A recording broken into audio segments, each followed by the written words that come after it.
Okay, so this is Ditto. I met him like NDK a few years ago. What are we doing today? Today we're shooting tintypes. Wetplate collodion. Setting up the darkroom right now. So tintype, wetplate collodion. You might hear that around. Process invented in the 1850s, 1850s, so right before the Civil War. And it was one of our very first photographic processes. Before that we had daguerreotypes, which were very dangerous, mercury fumes. This was relatively safer, despite it using cyanide.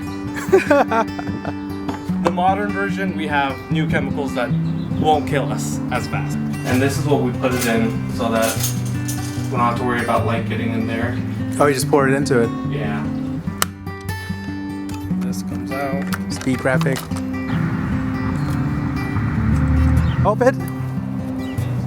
Hopefully you can actually see in there. Alright. So, here's our wet plate. So we pull it out.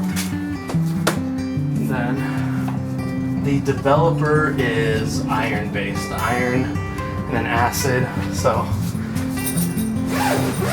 then this next part we can do in daylight. Which is the best part. Well, looks like we got a little bit of contamination, but nothing too bad. Woo. Nice, dude. So it'll dry out. Right now, the collodion is still soft because it just came out of the water. So can you still smudge it? Yeah, it's still possible to wear it off.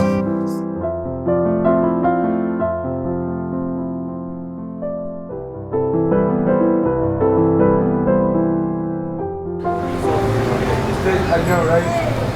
Yeah.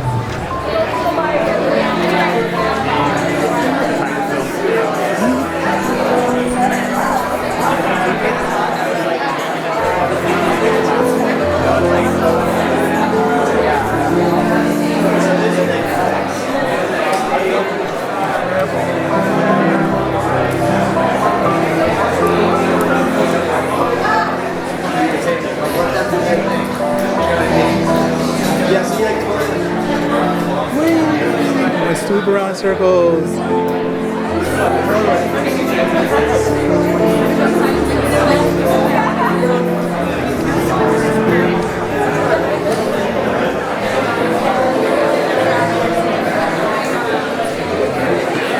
Nice, he bought donuts. My wife's a big donut fan. Okay, you will submit. You will submit. So.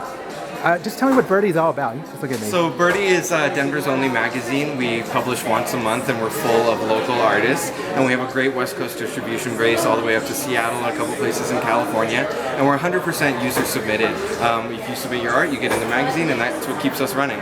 That's pretty awesome. So you just submit by going to submission at Birdie Mag. And this has been going on for a year or so? Yeah, we just kind of rolled our 1-year anniversary of publishing, and we're on to the next one, on to bigger and better things. You're a web cartoonist, and you do this. I do Brain Teaser Comics as my main comic. It updates Mondays and Mondays and Wednesdays. Two new comics every week, and then on the side I do more like narrative type stuff, which would be like 55 Rewind and Phys Ed, and they're more just kind of experimental things, just to kind of play with and test my skills and try new things. Okay, awesome. And then you just make a... Alright, so we're gonna put this here, that there. These things are tricky. Trippy. Alright. Yep. And I'm gonna let you do it. Oh, awesome. Pull it towards you. Okay, so I take this thing Yep. and I Use just your push it down. muscles. I have no muscles. Oh, that was simple. Alright, now we're gonna turn it and you're gonna do it again. Woo. Awesome. Woohoo. There you go. And here it's... And how old is Sheer Denver? It's 2 years old. Only 2 years old? Yeah. And growing, right? Yeah.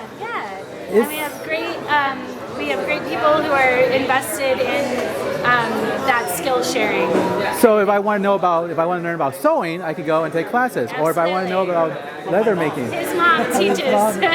Things like that. So I teach crochet, embroidery, cross stitch, and a variety of other little crafty things. But we have teachers who teach cooking classes and gardening stuff and anything that's teachable. Huh? Anything teachable. That's right, tarot. Anything teachable. Book purses, right? Yeah. So how'd you come up with this idea? Well, I saw them on Etsy, so I was like, okay. But the ones on Etsy, when you open them, they're like fabric on the inside. So people have cut out all the pages and they've attached fabric. And for me, that kind of destroys the idea of a book. So I wanted the actual pages in there. Can you show me some of the other ones you have? Of course. So they have different ones. Some of them have straps on Yeah, them. some of them have straps. This one needs a little TLC right now.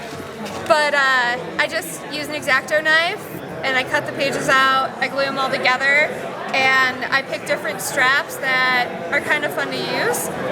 Okay. So Ashley, I'm gonna give her a copy of my book and then have her make like a purse or something like this out for me. Not a credit card. Oh, there you go. Because I think this is amazing, and so I want my book to be a purse or container or something. So for people who don't know what a zine is, what is a zine? Zines are kind of hard to define, but I typically describe them as self-published magazines. So a lot of them are, photocopied, and they could be, just like a piece of paper folded in half. One of our other Denver zine librarians did this one, and then put this nice page inside, so it kind of like spices it up a little bit. And so it's great because anyone can make a zine. You can just photocopy it, sell it, trade it, give it away. But it's a really great creative outlet for anybody who has something to say. Yeah, so the Denver Zine Library is the main force behind the Denver Zine Fest. So there were a few of us who helped put together this event, and it all went so smoothly and so easily, and everyone just seems so happy today. So it's really great to see it all come to fruition. Awesome. So how's the whole experience so far today? It's been great. I am amazed at how many people are here tabling who I had never met before, people who are creating things in Denver. So to see everyone coming together is really encouraging. A lot of times it seems like zine culture is so much in isolation of I'm just at home working on my own zine, and so to be able to share in that creative outlet with other people is really exciting.